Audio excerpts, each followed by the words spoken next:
ने बोला कि संपत्ति उसको मिलेगी केजरीवाल को, और अगर उसने काम किया तो वोट दें, काम नहीं किया तो वोट ना दें। तो उसने यहाँ पे कोई काम किया ही नहीं है, इसलिए उसको वोट नहीं मिलेगा आपकी बार में। कि भ्रष्टाचार इतने चरम सीमा पर है जब से केजरीवाल आए हैं यहाँ पर। देखिए आज जो अवैध निर्माण हो रहे हैं दिल्ली के अंदर, सबसे बड़ा मुद्दा अवैध निर्माण का है। देखिए जहाँ तक मैं समझता हूँ 2014 में भाजपा ने 7 सीटें ली थी, लेकिन जब चुनाव हुआ तो 67 सीट आम आदमी पार्टी को मिली है, इनको 7 सीट लोकसभा की मिली है, लेकिन जब विधानसभा में सिर्फ 3 सीट मिली है। और 2020 में जब चुनाव हुआ है तब भी इनको 63 सीट आम आदमी पार्टी को मिला है और 7 इनको अन्य को मिला है। तो मैं समझता हूँ कि इसमें कोई फर्क पड़ने वाला नहीं है। लेकिन हाँ, आज लोग जो है शीला दीक्षित को याद करते हैं। आप सटीक खबरों का सीधा असर, आप देख रहे हैं एनसीआर समाचार, खबर भी असर भी। नमस्कार, मैं आपके साथ रितेशना मंगवाना और आप देख रहे हैं एनसीआर समाचार। हरियाणा के बाद दिल्ली की बारी है। दिल्ली में विधानसभा चुनाव होने हैं, जिसके लिए अरविंद केजरीवाल काफी कॉन्फिडेंट है। और आपको पता है कि जिस तरीके से अरविंद केजरीवाल ने जेल से रिहा होकर पद से इस्तीफा दे दिया, अब दिल्ली की मुख्यमंत्री अतिशी हैं और ये कहा है कि दिल्ली की जनता से अगर मैंने काम किया है तो मुझे वोट दें, अगर मैंने काम नहीं किया तो मुझे वोट ना दें। तो दिल्ली विधानसभा में देखिए भाजपा भी और कांग्रेस भी जो अपनी खोई हुई सत्ता को ढूंढने की कोशिश करेगी, पर देखना ये होगा क्या अरविंद केजरीवाल ये जो सिंपैथी कार्ड उन्होंने खेला है, क्या जनता उनके तरफ झुकाव रखेगी, उनके रुझान ज्यादा आएंगे, तो देखना बाकी रहेगा। और कुछ लोग ये भी कहते हैं कि इस बार कांग्रेस को भी चांस देना चाहिए, क्योंकि शीला दीक्षित के टाइम पर दिल्ली में काफी विकास हुआ। तो सीधा देखिए आम जनता से जुड़ेंगे और जानने की कोशिश करेंगे कि दिल्ली विधानसभा चुनाव के लिए क्या कुछ कहना चाहते हैं और क्या कुछ सोच रहे हैं। आपका नाम क्या है? मेरा नाम कलीराम तोमर है और मैं एक सामाजिक कार्यकर्ता हूँ, किसी पार्टी में मैं नहीं हूँ। अच्छा। तो अभी आपने बोला कि संपत्ति उसको मिलेगी केजरीवाल को, और अगर उसने काम किया तो वोट दें, काम नहीं किया तो वोट ना दें। तो उसने यहाँ पे कोई काम किया ही नहीं है, इसलिए उसका वोट नहीं मिलेगा आपकी बार में। क्योंकि जो बिजली है और पानी है और जो महिलाओं को जो फ्री जो सफर है बसों के अंदर, सिर्फ वही वर्क नहीं होता है, इसके अलावा भी बहुत काम होते हैं। और ये सिर्फ 2-3 चीज के अलावा अब 10 साल का कार्य बता दें कि मैंने 10 साल में दिल्ली के लिए विकास के लिए ये कार्य मैंने किया है। कितने उसने स्कूल खोले हैं, कितने उसने अस्पताल बनाए हैं। आज 1050 स्कूल के करीब है यहाँ पे दिल्ली सरकार के, और 10 साल से करीब 750 या 720 के प्रिंसिपल इनको चला रहे हैं। इन लोगों ने अभी तक 1050 प्रिंसिपल तक नहीं इन लोगों ने बनाए हैं। 2019 से जो जन शिकायत आयोग है उसमें ना कोई चेयरमैन है, ना कोई उसका सदस्य है। जो बिजली विभाग है, बिजली विभाग का जन शिकायत आयोग है जो मिंटो रोड पे उसका ऑफिस है, उसको भी वो 2019 से इन लोगों ने, ना तो उसमें कोई चेयरमैन है ना कोई सदस्य है। तो लोग अपनी शिकायत लेके जाएंगे कहाँ? और आज भ्रष्टाचार इतने चरम सीमा पर है जब से केजरीवाल आए हैं यहाँ पर। देखिए आज जो अवैध निर्माण हो रहे हैं दिल्ली के अंदर, सबसे बड़ा मुद्दा अवैध निर्माण का है।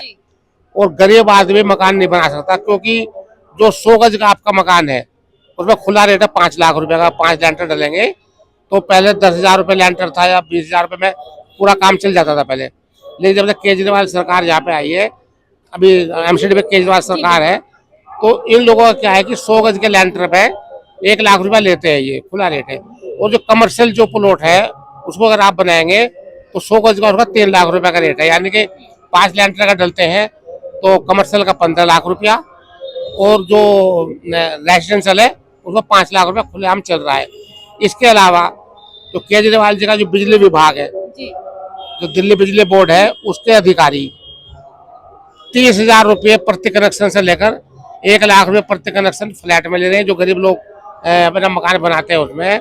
और जो फैक्ट्रियां हैं, उन फैक्ट्रियों में भी अवैध रूप से, जिनमें जो दिल्ली नगर निगम उसमें सील दिखाती है, उसके अंदर में सील लगा दिया या अवैध निर्माण है बुक है, उसमें 5 लाख रुपये कनेक्शन के ये लोग लेते हैं। अच्छा, आपने तमाम ये भ्रष्टाचार की जो फेरिस्ट मुझे गिना दी है, पर ये लोग कहते हैं कि हम लोग कट्टर ईमानदार हैं। अगर हमें भ्रष्टाचार ही करना होता, अरविंद केजरीवाल कहते हैं अगर मुझे भ्रष्टाचार ही करना होता तो मैं इनकम टैक्स की नौकरी छोड़कर नहीं आता। आपको भी पता है कि इनकम टैक्स ऑफिसर की कितनी सैलरी होती है? देखिए इनकम टैक्स, मैं इनको 1996 से जानता हूँ मैं भी, जब ये असिस्टेंट कमिश्नर थे गाजियाबाद में। तो जब ये मेरे ख्याल से 2001 में इन लोगों ने नौकरी छोड़ी है, इन्होंने 99 से।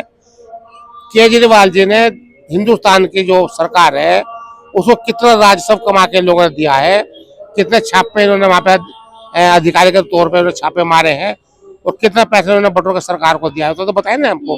इसके अलावा जो ईमानदार का ये बिल्कुल बता रहा है कि मैं ईमानदार हूँ, तथाकथित ईमानदार है ये। दुनिया में इस तरह अपने को बड़ा ईमानदार किसी को मानते नहीं है ये। लेकिन ये तो बताए ये जो शराब की दुकानें दी गई हैं, दिल्ली का हर नागरिक जानता है कि शराब की दुकानों में 1 करोड़ रुपया, 1.5 करोड़ रुपया, 2 करोड़ रुपया, 2.5 करोड़ रुपया तक एक दुकान लिया गया है। तब इतनी अफरा तफरी में कोई जो बिल्डिंगें सील पड़ी है, अवैध निर्माण में बुक है, उनमें भी इन लोगों ने दुकानें शराब की खोलने का काम किया है। जबकि इनसे पहले जो सरकार की जो दुकानें थी वो चल रही थी वो, तो ये सारा ये नाटकबाजी है। ये देखिए केस इन पे शराब घोटाला चला है, मैं मानता हूँ, और वो सरकार ने इन पे जो ईडी ने छापे मारे हैं, वह भी इन्होंने छापे मारे। लेकिन ये जब कोर्ट में केस जाएगा, मैं मानता हूँ कोर्ट में केस वो नहीं चलेगा। जब कोर्ट में जब इनके चार्ज लगाएगा तो चार्ज में जब बहस हो तो डिस्चार्ज हो जाएंगे, क्योंकि जो रिश्वत ली जाती है ना उसका कोई प्रमाण नहीं होता, कोई प्रूफ नहीं होता है। जाऊंगी जैसे कि अरविंद केजरीवाल ने कहा कि मुझे जिताकर आप ये साबित कर दें कि मैं गुनहगार हूं या नहीं। तो जो सिंपैथी कार्ड खेला है अरविंद केजरीवाल ने, दिल्ली की जनता सिंपैथी देगी या फिर इस बार बदलाव करेगी? सिंपैथी नहीं देगी। मैंने आपको पहले ही बताया है कि बिजली, पानी और बस का सफर जो होता है ना, वो वही क्या नाम विकास नहीं है, उसके अलावा बहुत है, बेरोजगारी है, महंगाई है, कितने मुद्दे यहाँ कर हैं ये। और इसके अलावा मैं आपको बता रहा हूँ कि जनता जो है अदालत नहीं है वो। क्या थी? जो मुकदमा इन पे चल रहा है उसका मुकदमे का फैसला जनता नहीं करेगी, उसके मुकदमे का फैसला अदालत करेगी। अच्छा। जो ईडी ने मुकदमा इन पर दायर किया, जैसे कि भी एक पवार जी को आज चंडीगढ़ हाई कोर्ट ने, जो सोनीपत से चुनाव लड़ रहे हैं पवार जी कांग्रेस के टिकट पर, उनको आज ही चंडीगढ़ कोर्ट ने उनको बरी किया है और कहा कि ईडी ने उनको गलत तरीके से उनको गिरफ्तार किया है अवैध रूप से। अरविंद केजरीवाल भ्रष्टाचारी है आपकी नजरों में, तो ईमानदार कौन है और कौन दिल्ली के लिए अच्छा काम करेगा, दिल्ली का विकास करेगा? देखिए मेरी नजर में तो सारे भ्रष्टाचारी हैं, ईमानदार कोई नहीं है। आप कुछ भी काम करा लो, सरकारी काम जो भी होगा वो बिना कमीशन के नहीं होने वाला है, कोई कमीशन देनी पड़ती है। और नीचे से तबका जो है शुरुआत आपके एक बेलदार से शुरुआत आप करेंगे तो मेंबर ऑफ पार्लियामेंट और मंत्री का सारा इनको हिस्सा जाता है, तो कहने की जरूरत नहीं है। जो 100 रुपये आते हैं 100 रुपये में 10-15 रुपये ही खर्च किया जाता है, तो कागजों में बिल बनते हैं, हमने ये भी देखा है। बात करना चाहूंगी जैसे शराब घोटाले पर आरोप लगे कि शराब घोटाला किया है आम आदमी पार्टी ने, तो क्या लगता है दिल्ली में जो एक पे एक फ्री बोतल दी थी उससे कई माताओं बहनों के घर उजड़े हैं या नहीं? माता बहनों घर नहीं जुड़े, पूरे परिवार जुड़े हैं। और मैं शुरू से शराब का विरोधी रहा हूँ कि जिस घर के अंदर शराब होगी वहाँ ना तो बरकत होगी और उनके झगड़े होंगे। आपने कभी भी देखा होगा शराबियों के घर में झगड़े होते हैं और वहाँ पे हत्या तक वहाँ पे होती है। वहाँ पर जो है कोई पैसा नहीं होता, पैसा जब बर्बाद करेंगे आप जो परिवार को करना चाहिए, तो उस पैसों को आप एक शराब में डुबो देंगे तो क्या होगा आप मुझे बताइए। तो उधर बैठ लो, उधर बैठ जाते हैं। नहीं ठीक है, चलिए। चला क्या आया तो क्या जगह क्या लेगा तो मोबाइल लेगा इनका। चलिए बात करते हैं शीला दीक्षित की और भाजपा पार्टी की। तो क्या लगता है भाजपा लोकसभा की 7 सीट लेके गई दिल्ली में और कांग्रेस,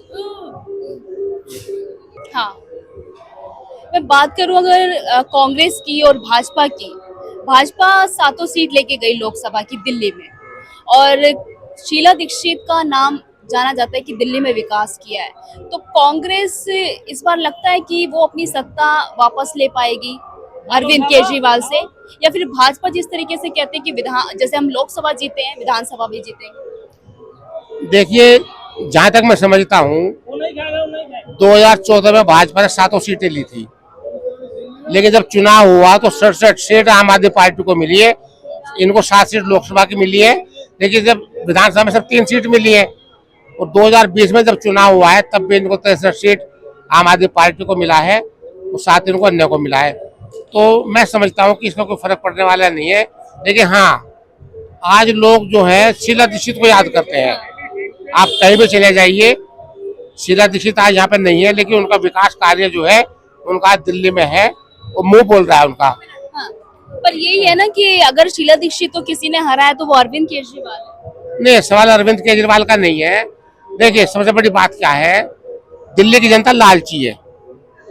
उसमें तो आप भी आते हैं फिर। नहीं, मैं तो केजरीवाल को वोट नहीं दिया। फ्री की रेवड़ियां तो लेते होंगे। फ्री की रेवड़ियां मैं बिजली। नहीं, मैं कुछ फ्री का नहीं लेता हूँ। हाँ। मेरा तो अभी 35,000 का उसका पानी का बिल है मेरे पास, तो आया है 35,000 का है, तो मैं फ्री का कुछ नहीं मेरे पास में।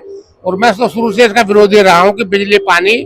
देखिए, जो रिलायंस कंपनी है या टाटा कंपनी है, टेल्को है, वो आम जनता को फ्री में सामान क्यों देंगे, बताइए मुझको। वो तो प्राइवेट चीज है ना, वो आप ये सरकार दे रही है उसको पैसा। उसके लिए मैं हर इंसान को समझाता हूँ कि आपके इलाके में 100 मकान है, वो 100 मकान में आपको फायदा 6 लाख का हो गया एक महीने, एक साल में। मैं एक साल का गणित दिखा रहा हूँ, आपको 6 लाख का आपको फायदा हुआ है। लेकिन उस 6 लाख की वजह से आपके क्षेत्र में विकास होना था 1 करोड़ रुपए का, नाली खरंजे ये वो दुनिया भर का जो है, तो 1 करोड़ का वहाँ पे उसको फंड उसको सरकार को लगाना था उसमें। लेकिन सरकार उस 1 करोड़ का फंड वहाँ पे नहीं लगा रही है, तो आपको नुकसान हुआ 94 लाख का आपको नुकसान हुआ उसमें, आपको फायदा नहीं है बिजली पानी से। उस पैसों को ये बिजली कंपनियों को दे रहे हैं। ये जीएसटी आप लोग देते हैं, अगर आपको ही कुछ सुविधा दे रहे हैं तो उसमें गलत क्या है? नहीं, देखिए, जीएसटी का भी, ये जीएसटी गैस सिलेंडर पे कोई नहीं लगाते, उसमें पेट्रोल पे कुछ जीएसटी नहीं लगाते, उसमें भी लगाओ ना।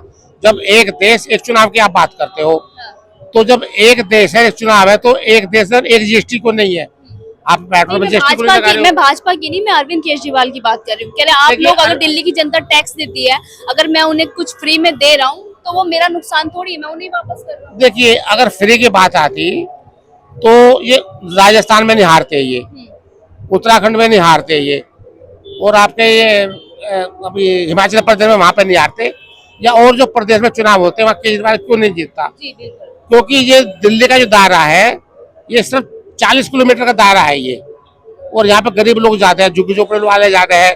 जो कांग्रेस ने 1975 में जो यहाँ पे रिसेटलमेंट कॉलोनियां बनाई है झुग्गी झोपड़ी वालों को, वो वोट जाता है, तो उनको बिजली पानी की उनको फ्री दिया जा रहा है, तो वो वोट इसकी वजह से दे रहे। आज बिजली पानी का मुद्दा ये खत्म कर दो, बसों का सफर ये खत्म कर दो, तो अगर ये 10 सीट भी जीत जाए ना, तो आप मेरे को आके मेरे को जवाबदेही ले सकती है। 10 सीट भी ये नहीं जीतेंगे, सब इनके पास मुफ्त की रेवड़ी भी नहीं है। रेवड़ी क्या होगी, बिजली पानी ये उसका ही है, तीन तो चीजें, इसके अलावा क्या क्या है लोगों ने। सवाल है, 2 मिनट 1 मिनट में खत्म कीजिएगा। क्या लग रहा है कि इस बार दिल्ली विधानसभा में कांग्रेस, भाजपा और आम आदमी पार्टी किस में टक्कर रहेगी कड़ी? देखिए, टक्कर तो मैं बता रहा हूँ आपको कि कांग्रेस की और आम आदमी पार्टी की सरकार मिलकर बनेगी। अपने भाजपा नहीं आएगी। जो ये पट्टा ले रहे थे ना ये भारतीय जनता पार्टी वाले, क्या मोदी का 99 साल का पट्टा है, वो पट्टा खत्म है। 99 साल का पट्टा कोई नहीं है। अब वो जो गेम था उनका मोदी का, वो खत्म हो चुका है सारा। चाहे वो हरियाणा हो, चाहे वो जम्मू कश्मीर हो, या कहीं भी हो, सब जगह क्या नाम ये लोग हार रहे हैं, वो हारते रहेंगे। यूपी का क्या हाल हुआ है इनका, यूपी में बोल रहे 400 पार के बजाय 240 पे आ गए ये, और वहाँ पे क्या नाम है बोल 80 आएंगे, 80 में 33 रह गए, और 33 में 16-17 सीट तो इन लोगों ने बेमानी से जीती है वहाँ पर। नहीं तो क्या है कि 10-15 सीट इनकी आएंगी वहाँ पे यूपी में भी। चलिए, बहुत बहुत शुक्रिया बातचीत करने के लिए। जिस तरीके से हमने बात करी कि इस बार दिल्ली विधानसभा चुनाव में क्या कुछ होने वाला है और जनता कितनी तैयार है। जैसे कि इन्होंने बताया कि इस बार फ्री की रेवड़ियां अगर ये आम आदमी पार्टी ना दे तो ये 10 सीट भी नहीं ला पाएगी। पर इस बार इनकी तरफ से कहना भी ये है कि कांग्रेस और आम आदमी पार्टी में कड़ा मुकाबला रहेगा। पर देखना ये होगा क्या अरविंद केजरीवाल का सिंपैथी कार्ड जो है वो पास होगा या नहीं, ये जनता तय करेगी। मैं आपके साथ रितेश मंगवाना और आप देख रहे थे NCR समाचार।